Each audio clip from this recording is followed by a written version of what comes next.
to begin.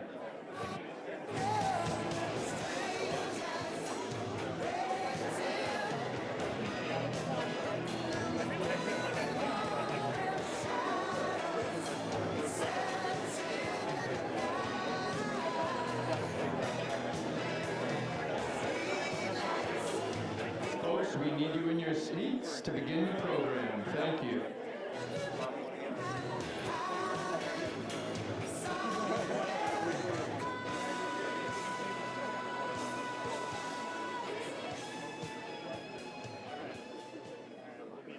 Ladies and gentlemen, please welcome Dana Dennis, Senior Organizer, Riders Alliance, Congressman Daniel Goldman, Congressman Richie Torres, Jano Lieber, Chair and CEO of the MTA. And ladies and gentlemen, please welcome the 57th Governor of the great state of New York, Governor Kathy Hochul.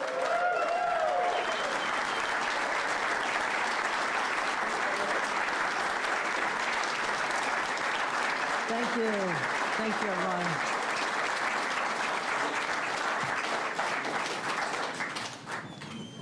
Good afternoon. Great to see everybody in this beautiful spot. How about that view? I mean, this is extraordinary. Before we get started, I do want to give a very important health update.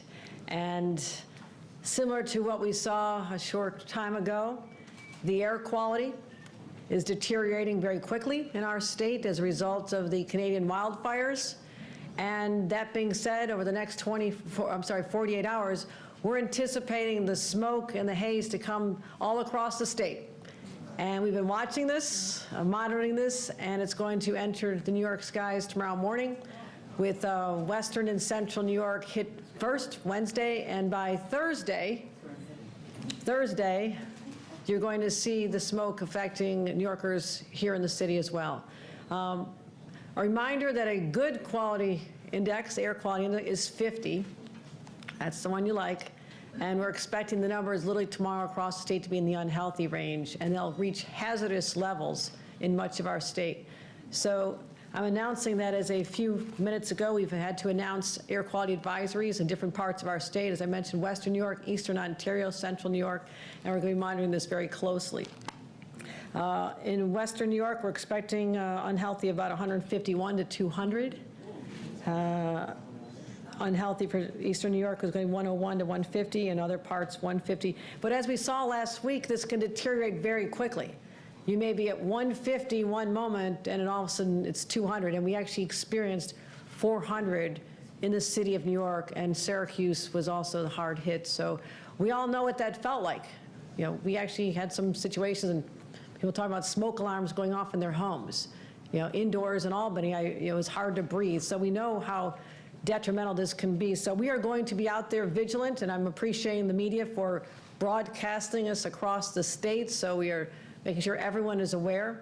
We're going to make sure that information is available to those using public transportation, and we hope after today more will. We're going to be having onboard announcements about what people should do, what the quality is, and also making available masks once again, because the safest thing is if you have to be outdoors when the air quality is what that is going to be wearing an N95 mask. I've also directed my team to activate the wireless cell phone alert system, an emergency system that'll give alerts in areas that are hazardous and tell people what to do as well. So we are also making sure that word is out about people running outdoor activities. A lot of children are off to camp this week. A lot of kids are at camp, and they need to have the camp counselors be aware these kids need to be protected. They're younger. They have some of them have health challenges, and making sure that they have everything they need to probably stay indoors, but also have masks available to the children as well. We're also giving alerts to people about outdoor workers, making sure that supervisors know that it is not recommended unless people are wearing masks, and those who are vulnerable to health conditions should remain indoors. And so we're going to encourage people to check their zip code, go to airnow.gov, and it's also available on your cell phone. If you go to the weather page, it tells you a number and usually some scary color. Orange and red are really bad. So high-risk populations, children, senior citizens, pregnant women, people with heart disease, respiratory issues, they all should avoid the outdoors. So, but also, that's the unfortunate news that we're experiencing. I would certainly say we did not deal with this in the years past. If you want to know the effects of climate change, you're going to feel it tomorrow in real time. This is not something that we're talking about future generations dealing with it. We are truly the first generation to feel the real effects of climate change, and we're also the last generation to do anything meaningful about it. So that's what we're talking about here today. So for many New Yorkers in the city, poor air quality isn't a rare occurrence. It's already making people sick in our own city. And I was thinking about this. As a mom, I've had to deal with sick kids a lot. And when a doctor sees a patient who's having trouble breathing, having trouble taking a breath, feeling sick because of a health problem, they often prescribe a decongestant. Think about that, a decongestant. Open up spaces in the body, helping people get well, helping people get well and live a healthier life. That's exactly what we're doing here in the city of New York. We're prescribing a decongestant.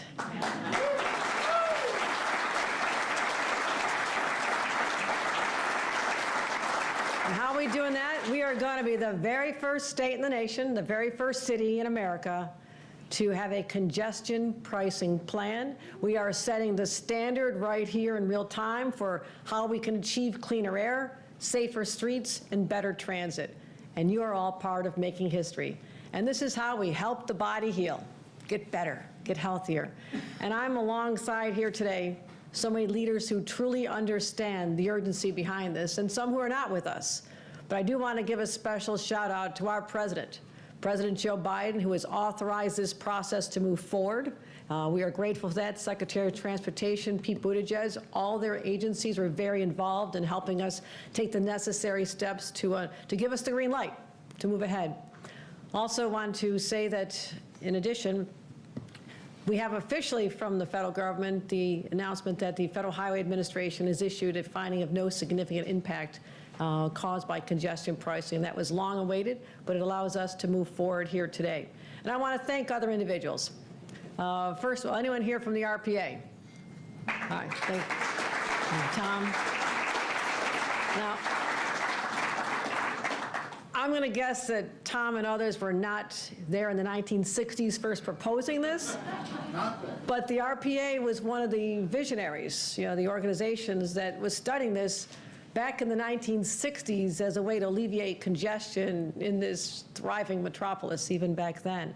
So they've been pushing for it a long time. And you think about it, babies born back then, when this idea was first conceived, are almost retirement age. So it's been a long time. It's been a long time. But I also want to thank other partners who are helping turn that vision from 60-some years ago to reality today. And I want to start with our members of Congress who've been fighting for this. Congressman Dan Goldman and Richie Torrey. So please let us give a round of applause. Let's recognize the two of them. Someone else who is not afraid of leaning into sometimes controversial situations, often at my side, and that is you, Jana Lever. Thank you, our leader of MTA. Citizens who've stepped up. Dana Dennis, where are you? Dana, thank you.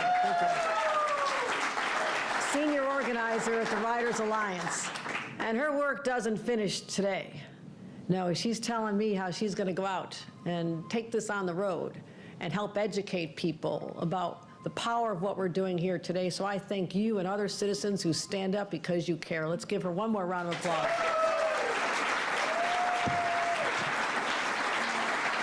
And we have elected leaders at the state level. Senator Bride Hohenman-Siegel, I want to thank you for your incredible work on this. Tony Simone, Assembly Member, District 75. Joanne Simon has joined us. Thank you, Joanne, for being here. For support. Deborah Glick, Assembly Member from 66. Jennifer Gonzalez Rojas, Assembly Member, please stand up. I believe Brand Lander, our City Controller, is here as well. And Council Member Gail Brewer has joined us. Let's give a round of applause. Also, our leaders in transportation, Marie-Therese Dominguez. She's done an incredible job as the leader of the New York State DOT, and I thank you for all your work and your team's work on this as well. And Commissioner of the New York City Transportation, Rodriguez as well. If he's here, let's give him a round of applause. Giannis Rodriguez. So because of the action we're taking today, millions of New Yorkers will lead happier, safer, less stressful lives. This day was coming for a long time, but it was a thoughtful, methodical process. And we had so many community stakeholders involved who really just lent their voices to make sure we got this right. We listened to them, we adapted. And now we're finally going to start seeing the fruits of that labor. You know, I talked about how far we went back. John Lindsay thought this was going to get done a long time ago. And so I want to thank all the people who stayed with us over this long, long journey. And this is a sign with all this traffic out here. It's a sign New York is back, number one, because I remember walking the streets of the city during the pandemic, and you could have had bowling down the streets and you wouldn't have hit anybody. It was a different time. It was a frightening time. But now the converse is true. More vehicles have come back than we had even before the pandemic. Now, that's a sign of life, but these vehicles have another alternative, an incredible alternative called public transportation. Not every city has that. And now we're starting to see the effects of all the congestion in our streets, and with our traffic returning to such high levels, this project that's been talked about forever really has a sense of urgency around it. I walk the streets of this city almost every day. You don't see me because I'm in disguise. A baseball cap, different teams, you never know which team I'm sporting. Maybe they're even from up north, who knows? But I'm out there, and I see it. And I know the anxiety people have when you're at the intersection and cars are flying through and you can barely, and the delivery trucks are jammed up, they can't make their deliveries and they're getting frustrated and the cars behind them are all beeping because they can't get through. It is chaos. It is chaos. And think about the pedestrians just trying to get around, the bicyclists, the delivery people. It is dangerous for them.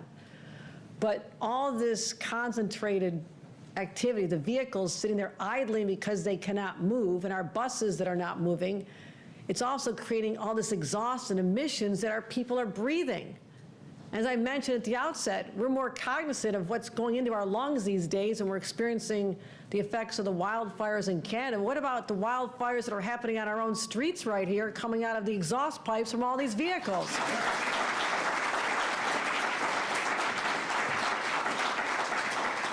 700,000 vehicles enter the central business district every single day of the week. That's almost impossible to comprehend. And so buses, like I said, can't move. They're trying to do the right thing. People on buses are trying to make sure they're doing what's maybe more affordable for them, which is important. We have to keep those buses moving. These people have to get to their jobs too. It doesn't help to have our buses immobilized. The health consequences, our kids getting asthma. And thank you, Richie Torres, for spotlighting challenges we have in the Bronx and other places, because that's not okay. It's not okay that kids, no fault of their own, walking back and forth from school, are inhaling something that's going to give them health consequences years from now. The average New York driver, those who are still driving, spend 102 hours stuck in traffic. Talk about stress. Talk about anxiety. Talk about time away from your families, your friends. And the cost, when you quantify the cost of the congestion in our city, it equates to about $20 billion a year.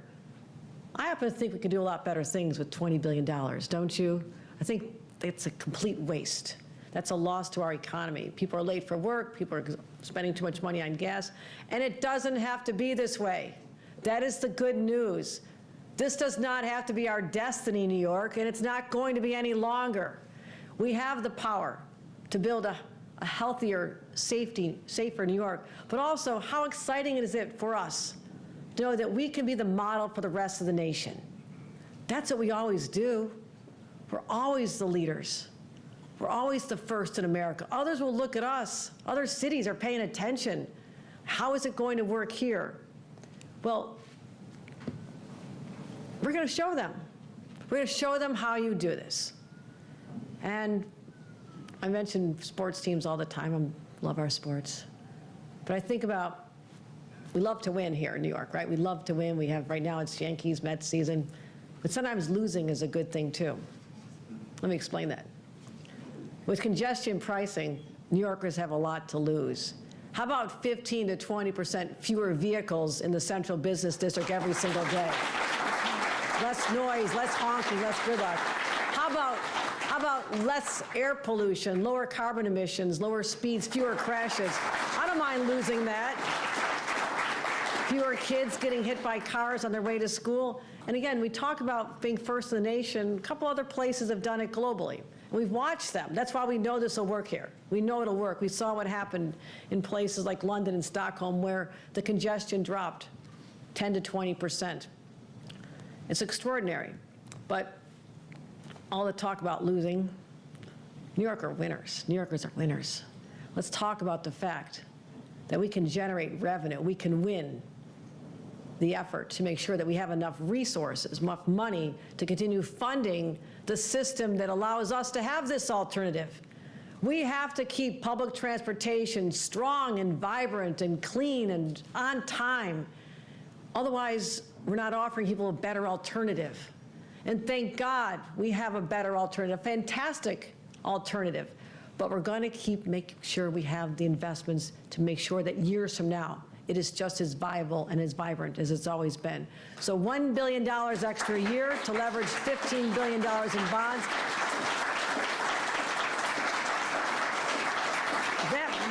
That money can be transformative. Now, we just came off a budget session, made sure we had the money to keep the trains from going off the cliff, which is where they were heading, because we could not have foreseen the loss in ridership, the loss in revenues, et cetera, because of the pandemic. So I'm here to say, we'll continue doing our investments, but it's not going to be enough. This is a viable funding source that is going to help us sustain the level of service and even enhance it for commuters who've not yet discovered the ease and the benefit of using trains that may be right there for them, but they're just so conditioned to driving the cars. We're going to help them see the light. Going to help them find the pain, help them find the road. So we're going to be able to continue investing in new subways, new subway cars, commuter rail cars, electrify our bus fleet. How about that?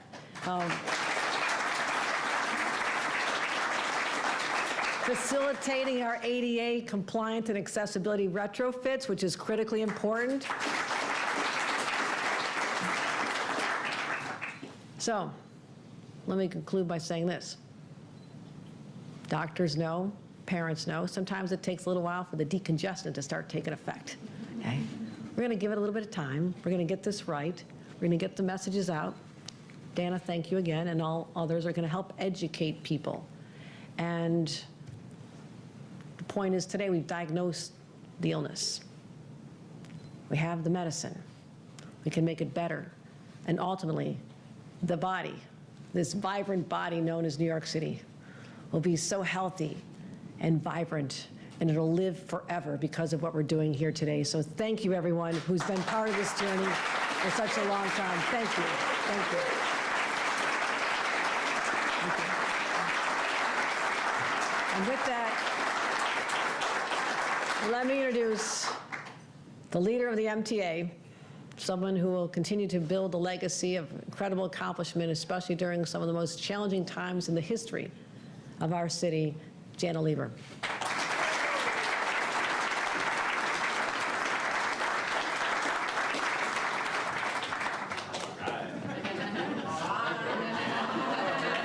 For you. A little bit of Bronx salsa there, right? Look, the governor really did say it all, right? I mean, I have never heard a more inspiring statement of the logic of what we're doing. We're here to celebrate I'm going to try to be brief. This is an amazing day for New Yorkers. The sign has fallen out, but let me just remind you what it says.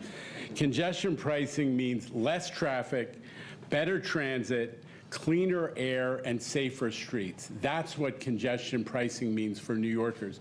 And it means that we have, as a city, we have a path away from conditions that really threatened our viability. Ambulances can't get to hospitals.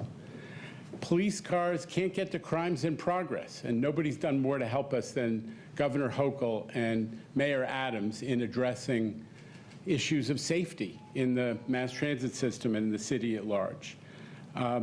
The fire trucks can't get to fires in progress. Some would say we're in the middle of a five-alarm fire called climate change, and thank you for highlighting that so brilliantly, Governor. We have to do something. We can't do nothing. And this is our moment to do something about the conditions that threaten the viability of New York. New York, mass transit makes New York possible. Mass transit is like air and water to New Yorkers. Talk about the air we breathe. By deciding in favor of mass transit, and not to forget, we always talk about the drivers and what they're doing and how they're being impacted. 90% of New Yorkers who come to the Central Business District take mass transit. Let's think about them for a minute and what it's going to do for them. There's so many people to thank who got us here, and you acknowledged a lot of them. I got to say, looking out at this room, it's moving to me to see people sitting in the front row who represent riders like Dana. So I got to say, to the Riders Alliance and the rider community, who not only helped get us to congestion pricing, this milestone, but also helped us with the governor's leadership to overcome the budget deficits for a long time. Not a one-year solution like frequently we get out of Albany, but a 4-year solution. Thank you. Thank you to the riders. Thank you, League of Conservation Voters. Thank you, Tri-State Transportation Campaign. Thank you to the environmental community that stepped up for this. I got to thank my MTA team. The board is well represented here, but you all did a lot, but nobody did more than a person of moderate stature, but a big name and a big title name, Dr. Allison De Sereno. Where are you, Allison? Thank you. You led the MTA team. Together with Mike Wojner and so many other people, you made it possible for us to complete the 4,000 pages of document that constitute this environmental assessment that allowed the federal government, and this is the federal government, Secretary Pete Buttigieg, Federal Highway Administrator Shailene Bott, saying that they've studied it to death, and we studied every intersection almost all the way to Philadelphia, and they studied the air quality, and they studied all it means, and they said that this initiative, this dramatic historic initiative, will not have a significant impact on the 28 million people in the region under federal environmental law. That's what this means. But there's nobody I have to thank more, honestly, and, you know, you accuse me of sucking up, but I'm going to do it anyway, to thank Governor Kathy Hochul. Think of what you did in 2022, not to be overlooked, a competitive election year. You stood up for less congestion, safer streets, better air quality, and better transit in the face of loud voices. And you stepped us up for New York, not just for the MTA, for our riders, for our 6 million riders every day, with a budget solution that resolves the MTA operating deficits for quite some time, that enables us to keep providing commuter rail and subway and bus service at the same levels. There was a lot at stake, as you said, because the world is looking at us as a model. We have been going around recently to some industry conventions and so on, and folks are saying, we're watching. And New York is now becoming, thanks to the budget deal and this action today, a model of how you deal not only with congestion and climate change, but how do you start to revive an urban area in the face of COVID. And let me tell you, we're on the move. You see it in the MTA's numbers, and you see it in the energy that the city is starting to have. And as you said, New York continues to lead. I am so proud to stand here and represent, because of the job, of the elected officials who the governor called out, and so many of your colleagues, so many people who I've known and worked for many years, who also stood up in the face of the car lobby, let's just call them what they are, the car lobby, and made sure that coming out of COVID, we have the right priorities. And the priorities that are represented by this aren't just air quality and congestion and safer streets. It's also affordability. The governor has made affordability a watchword of her administration. Transit is one of the very few things that makes New York truly affordable. It probably costs less than 10% of the cost of owning an automobile to be a New York mass transit riders. If we're serious about dealing with equity in our city, people have opportunity because there's mass transit. Let's double down on it, and that's what we're doing here.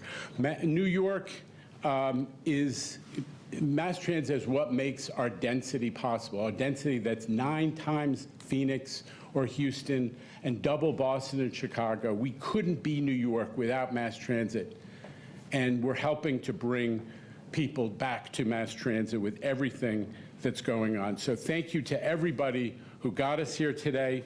I especially want to acknowledge our partners in city and state government, as the governor did, as well as the federal officials who were along for the ride and really made it possible for us to achieve this incredible milestone. And thanks to all of you for being part of this venture. Thanks.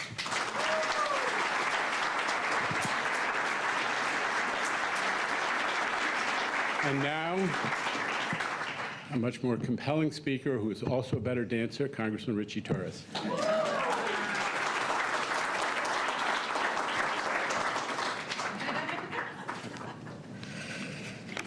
Good afternoon, everyone.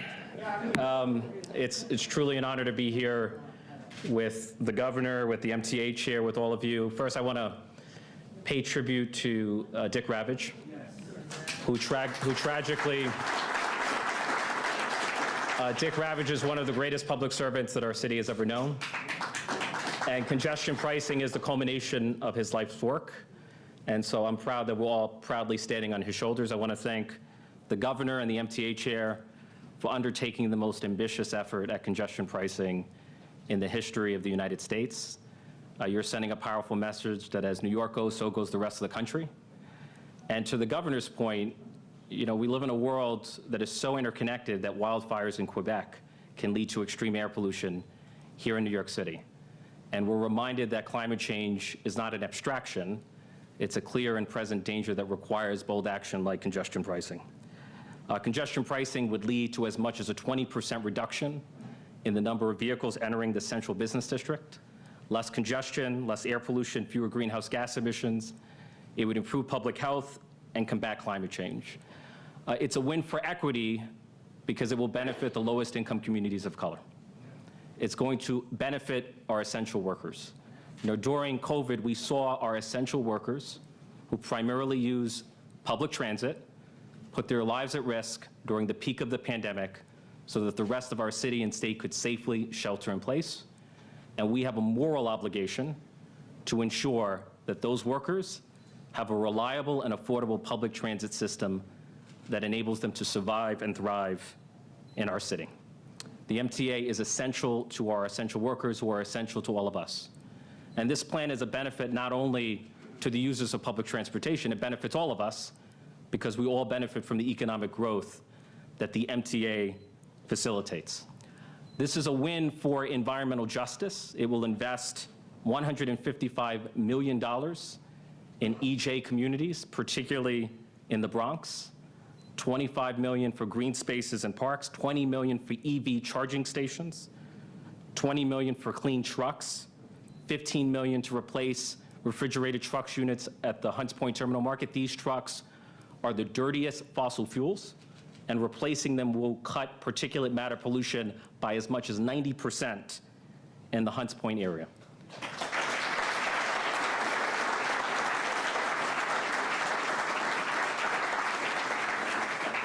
$20 million for a Bronx asthma clinic, because the Bronx for far too long has been ground zero for asthma hospitalizations, and $10 million for air filtration units for students who live near highways like the Cross Bronx Expressway.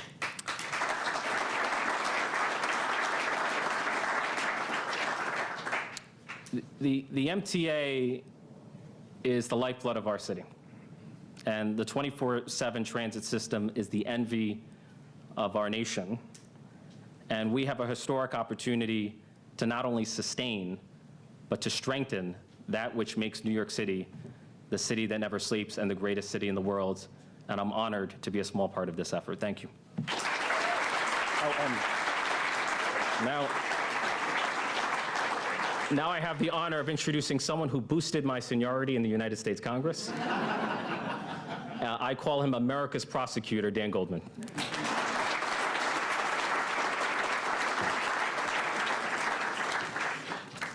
Thank you, Congressman Torres. Governor, it's great to be here. Jano, wonderful to see so many city and state elected officials here to truly celebrate what is a groundbreaking message from both the federal government, but also New York City. We've heard a lot, and I think the governor, Jano and Richie summed it up incredibly well about all of the benefits that New York City will gain from congestion pricing.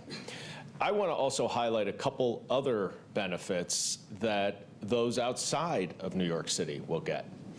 Notwithstanding, as what Jano calls it, the car lobby, the vast majority of people in the outer boroughs and the suburbs travel to the central business district using mass transit. And what we will be able to do through the MTA with this $15 billion plus is not only continue to electrify our buses, not only to improve our subway system, make sure we're running on time, also to improve significantly our commuter rail, which so many use.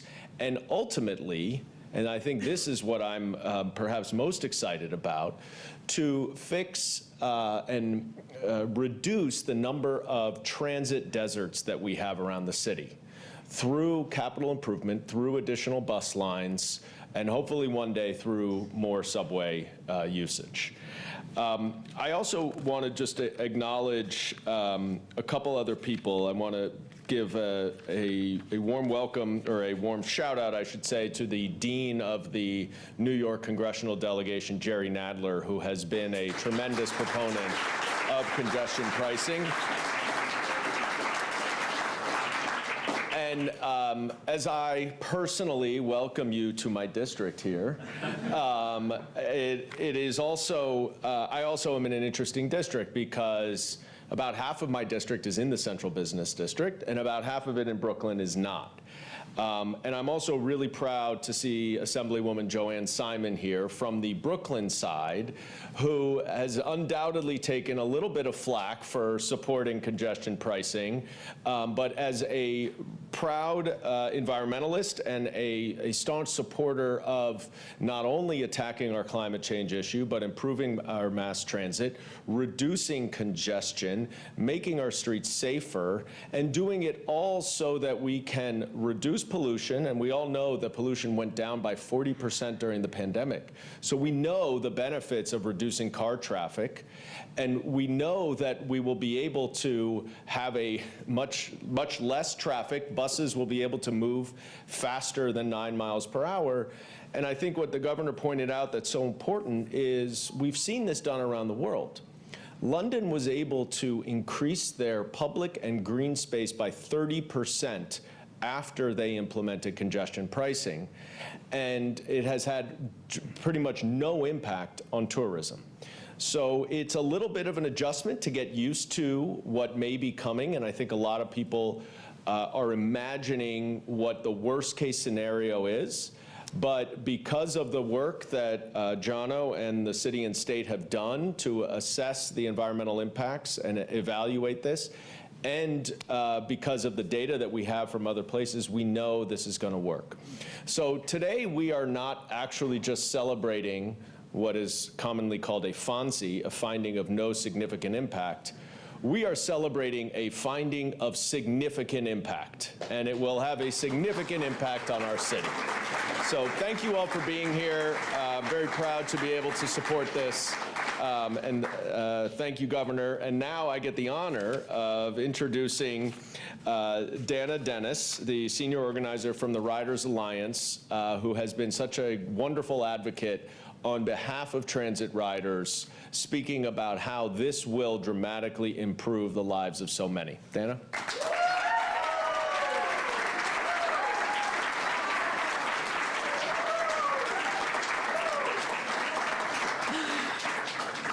Good afternoon, everyone. Those of you who know me know I don't normally read from notes, but I have a few notes today because this is such an important topic.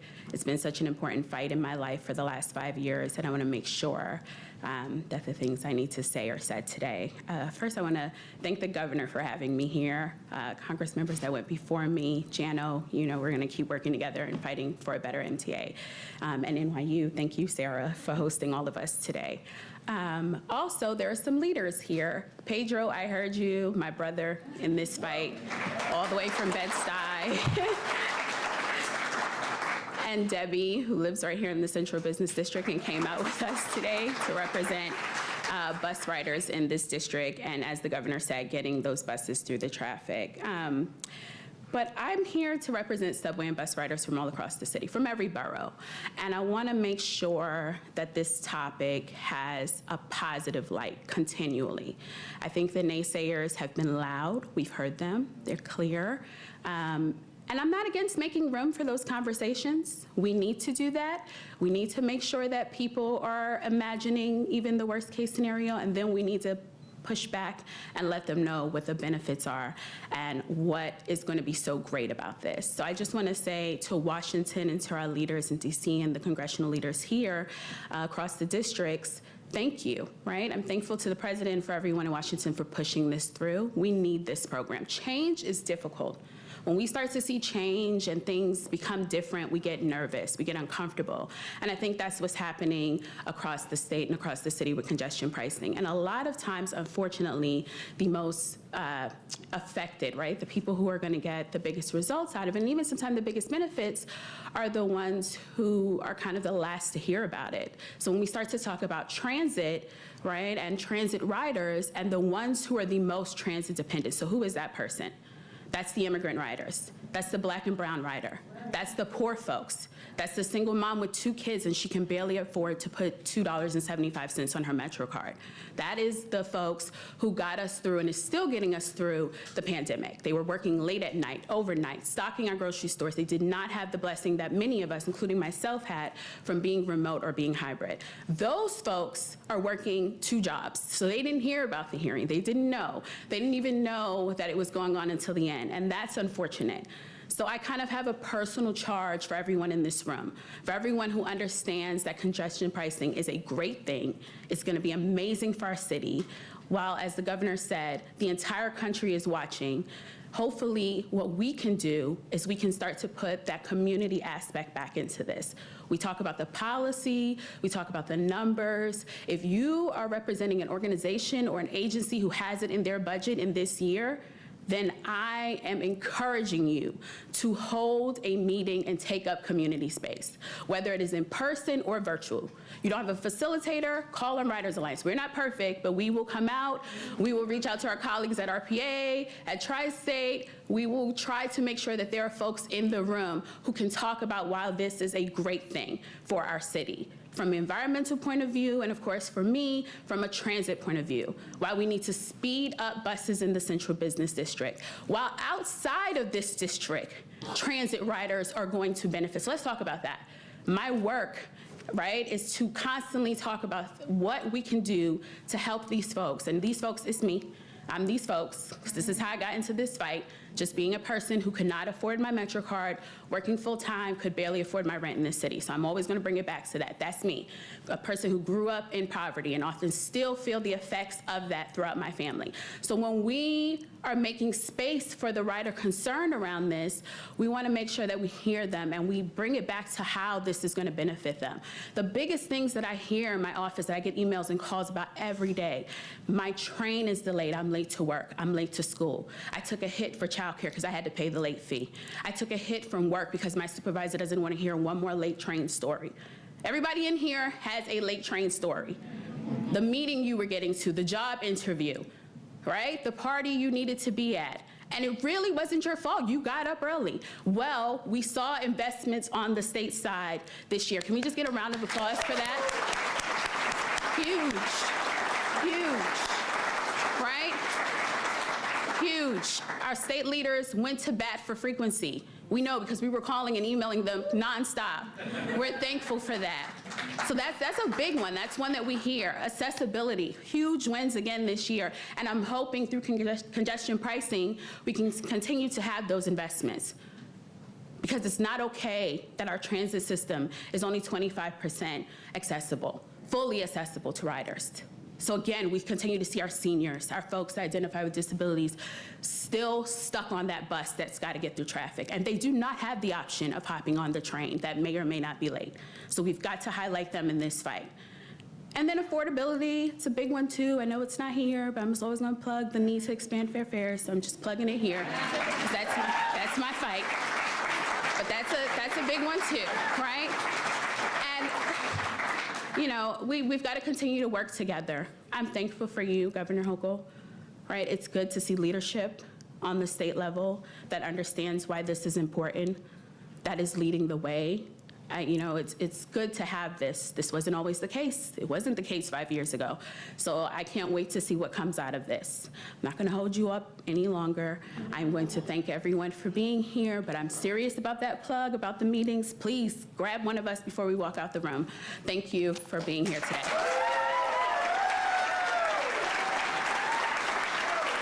Thank you all for coming. That concludes our program.